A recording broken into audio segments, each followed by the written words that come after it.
Hey guys, it's Marty Boardman with Fix and Flip Hub, and I'm standing here in Fox Point, Wisconsin, in front of a single-family home. It's a 3-bedroom, 2-bathroom property, 3-bedroom, 1.5-bathroom property. And our wholesaler that we work with here in the Milwaukee area called me and told me about this house, asked me to come out here and take a look at it to determine if we would want to purchase the property.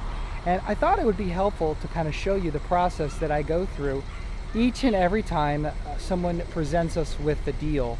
Just kind of the very first time we walk through it and then make a decision on whether or not we want to buy it. Some of the red flags, some of the things we're looking for, some of the things we're definitely not looking for, okay?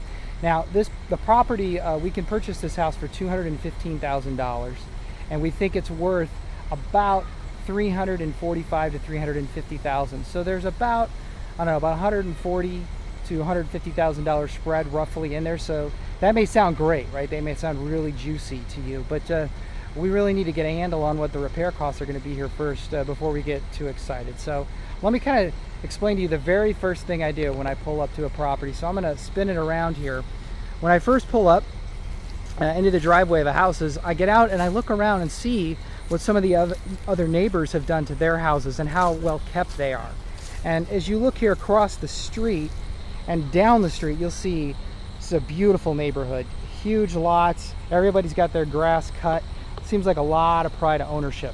So I feel really good about that. I feel good about purchasing this house because I know that there aren't any eyesores in the neighborhood that are going to detract from mine. As you can see, this is a really adorable house. It's a Cape Cod style with a land and stone exterior. So the first thing I do is I walk around the outside, of course, and I look at the roof because that could be a big ticket repair. And looking at this roof, it's not in horrible condition, but it's certainly not brand new. So I'm 50-50 on whether or not we would tear this roof off and replace it. I'd probably lean towards replacing it just because we're going to do everything else in the house, but we'll see how the numbers shake out. Now, one thing I did notice about this house, I walked around it already before I started shooting here, is it needs all new windows. It actually needs 25 windows to be exact. And windows typically cost us between $350 and $400 each to replace. So that's about a $10,000 expense right out of the gate on the outside. And as you can see, that's cedar plank siding there on that peak of the house. That's in really rough shape. That's going to need to be replaced. The rest of the house, though, the aluminum siding is in good condition. I would just power wash that, perhaps paint it. You can see some of the windows. They're in really, really poor condition. These are the storm windows here, but you can see they're really beat up, really bad. And inside, the windows are in poor condition as well. And again, here's some more of that cedar siding on the side of the house. That definitely is going to need to be replaced. Now, one thing I also noticed when walking around the outside that's really kind of wonky, this is an addition here. This part of the house that's kind of poking out, that's an addition. And as you can see, it obstructs our ability to get into this 2.5 car garage. It's kind of poking out a ways. And it's going to make it really difficult to get a larger size SUV inside this house. So I'm concerned about two things. I'm worried about this addition and whether or not it was permitted correctly and built correctly. And I'm also kind of concerned that a future home buyer is going to look at this and go, well, this isn't going to work for me because I can't get my Suburban or my minivan inside this garage. And anyway, so this garage actually used to be detached. It was detached from the house. And what this homeowner did was build this kind of breezeway here, this addition to connect the garage to the main part of the house. So I'm also a little worried about that addition and whether or not that was done correctly, because if it wasn't, if this part that's popped out here and that addition that connects the garage to the main part of the house wasn't done correctly, guess what? We're going to have to completely tear it down and start all over again. And of course, that could be very, very expensive. So let's go ahead and walk inside. Now I know on the outside I'm going to have to do something with the cedar siding here on these peaks, which could probably be about $2,000 to $3,000 to replace. I've got about $10,000 in windows I'm going to have to replace, and I've got an addition, 2 additions really, I'm concerned about. But let's go ahead and go on inside and see what we've got to do on the inside of the house. Now, I like this space here. This is the main living room, nice and open. A lot of light if we didn't have those curtains, and we got this really cool fireplace here. So I like what I'm seeing so far here on the inside. Obviously, we're gonna have to replace all the flooring. It's in poor condition. Let's walk down this hallway. There's a bedroom here on the right, good sized bedroom. Good sized bedroom here. And down this hallway is the hallway bathroom, which, as you can see, pretty rough shape. I mean, it's clean, and I guess it's, but it's really out of style. So we got to do something to remodel this hall bathroom.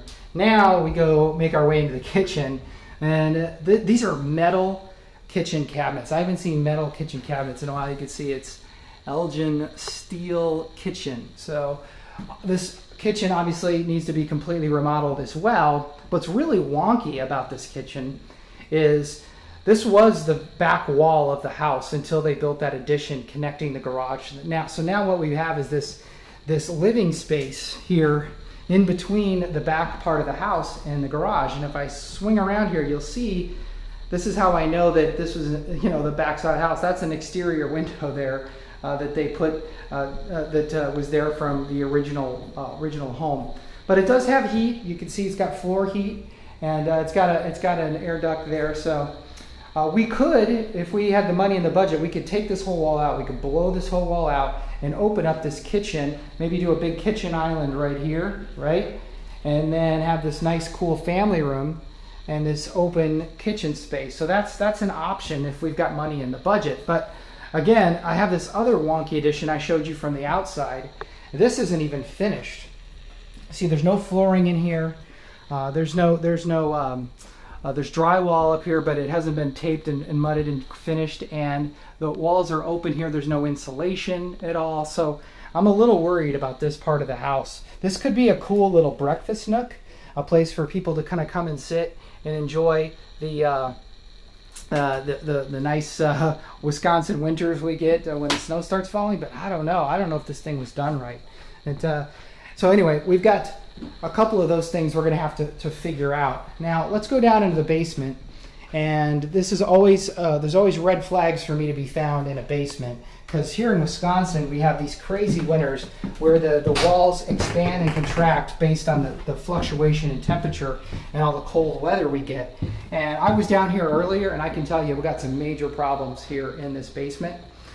If you look up, you'll see these cracks in the wall. Now I do like the fact you can see this electrical panel has been upgraded.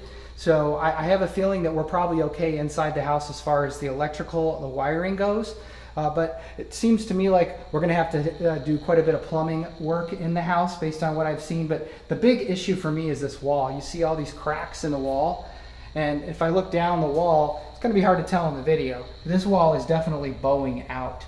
So we're going to have someone come in here and do some major work with some beams and some excavating to get this basement wall flushed out. And it continues in several areas around the basement. I have a feeling our basement expert would say the entire perimeter of this house. You can look here, there's more cracking and bowing in this kind of alcove here of the basement. And if we walk over here, you'll see a lot of moisture down there in that corner. There's a large crack all the way down here.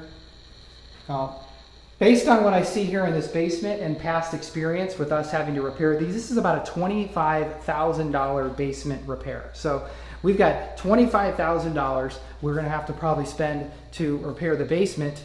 In addition to that, we got $10,000 in windows, probably another $3,000 to $4,000 in siding. So we're already up to almost $40,000 to $45,000 just to get the house structurally fixed. If we decide to go ahead and replace the roof, we could be looking at another $10,000. So now we're up to about $55,000, $60,000. The AC unit here is newer, so I don't think we have to replace that. The hot water heater looks old. We're probably going to need to replace that. This looks like it's about 20 years old, so we're going to have to replace that. That's about another $1,000. So we're up to about $55,000, $60,000 in rehab, and we haven't even done any of the cosmetic work that needs to be done in here, which would include remodeling the kitchen, remodeling the bathroom and the hallway. And then I'm going to take you all the way up the stairs and show you another red flag of mine. Houses in this neighborhood of Wisconsin typically are at least 3 bedrooms. There are 2 bedrooms upstairs here, so we've got 1 bedroom down here, and there's 2 bedrooms upstairs. But houses in this neighborhood, and I've been looking, typically have at least 3 bedrooms and 2 full bathrooms. We do have a bath up here, a bathroom, but it's only a half bath. You see it's at the very top of the stairs. So we don't have a true master suite with a master bathroom. We have this little half bath up here and these 2, I would say, decent sized bedrooms, okay, but no master suite. So in addition to a major kitchen reconfiguration to open it up into an addition I don't even know is permitted correctly, we're going to have to somehow create a master suite either upstairs here or downstairs. So there's some major work that's going to need to be done in this house. I estimate it's about $55,000 to $60,000 just to get everything structurally sound again, to get the basement repaired, to get all the windows replaced, to take care of the roof, and then here in the kitchen to blow this wall out and then hopefully do what needs to be done to make sure that we are up to code with our additions. All of those things, we could be looking at another $60,000 to $70,000. So between $120,000 and $130,000, maybe even $135,000 to remodel this house. So if we've got a purchase price of $215,000 and it's $130,000 to remodel the house, and it's only worth about $350,000, you can see that there's really no margin whatsoever in this property. So you may think $130,000, $140,000 is great, but when you start really adding up these numbers like I have here, you're gonna find out real quick that this is not a profitable fix and flip deal. It was worth the time, certainly, for me to come out here and take a look at it, no doubt, but the repair work that's required here is just way too extensive and expensive. So we're gonna have to pass on this property. As cute as it is and as nice as the neighborhood, just too much work required. So hope that gives you some idea of the process that we go through to kind of quickly determine whether or not a property is worth buying or passing on. I hope that helps you, and I appreciate you watching. I'm Marty Boardman with Fix and Flip Hub. Have a great day.